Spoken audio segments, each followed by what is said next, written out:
Part 4. The Path to Healing.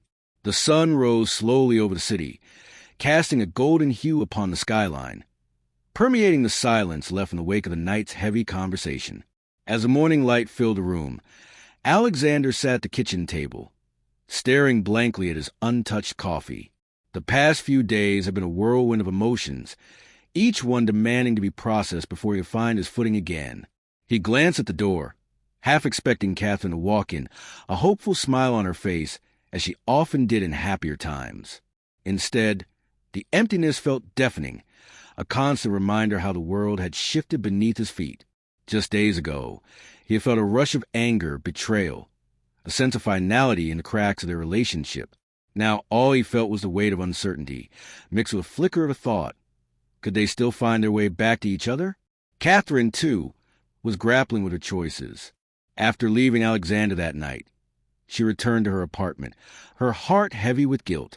David had tried to reassure her, but their relationship felt increasingly strained as she began to confront the reality of her actions. She had sought freedom, but what she found instead was a deeper longing for the love she once took for granted.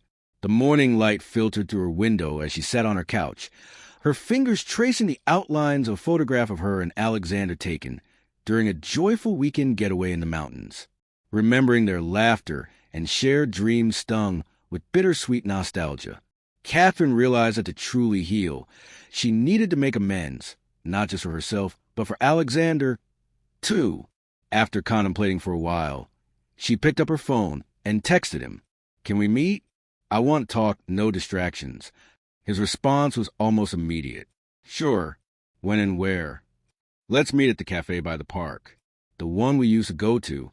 The memory of that cafe was laced with warmth, a place filled with first dates, whispered secrets, and dreams of the future. As she sent the message, an anxiety bubbled in her chest. Would he be willing to talk? Would he allow her to explain herself? When she arrived at the cafe later that day, her heart raced in anticipation.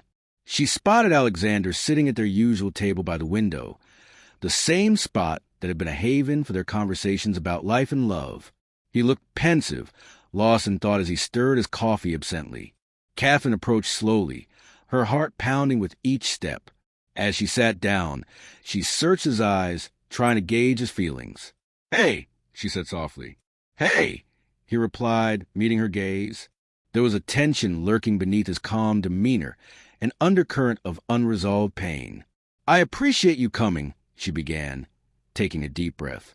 "I know things are complicated right now, but I needed to talk to you in person." "Go on," he prompted, his expression guarded.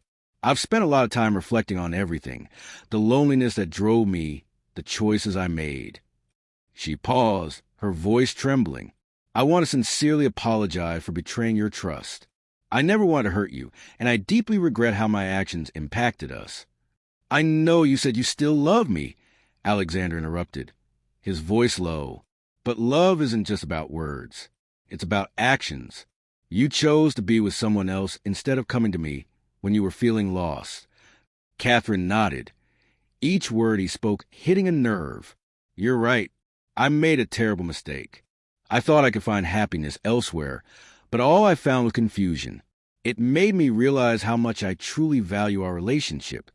"Do you even know what you want now?" he asked, looking directly into her eyes. She could see the anger still simmering beneath the surface, but also a flicker of vulnerability.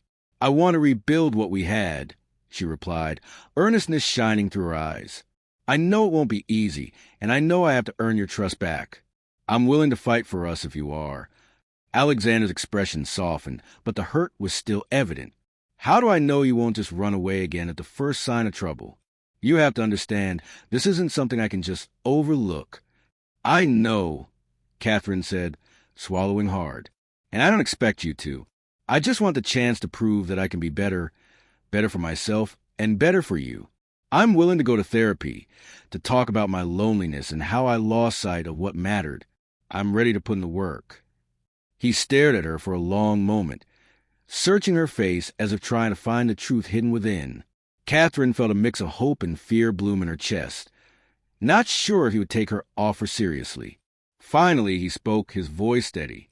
"If we're going to do this, We need strong boundaries. I need time, and you need to understand the gravity of what you've done. We can explore what rebuilding looks like, but we have to be honest with each other. I agree, she said, relieved to hear his willingness to try.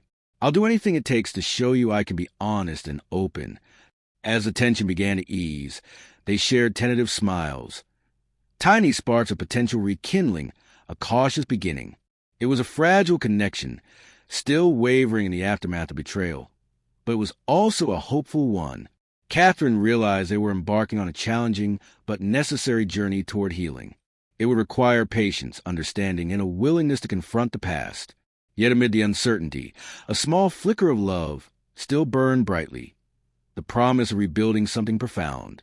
As they sipped their coffee, both felt the weight of their choices, but also the potential for new beginnings. With hearts still bruised, they took the first steps together on a path unknown, a path filled with potential for forgiveness, redemption, and ultimately, love. To be continued.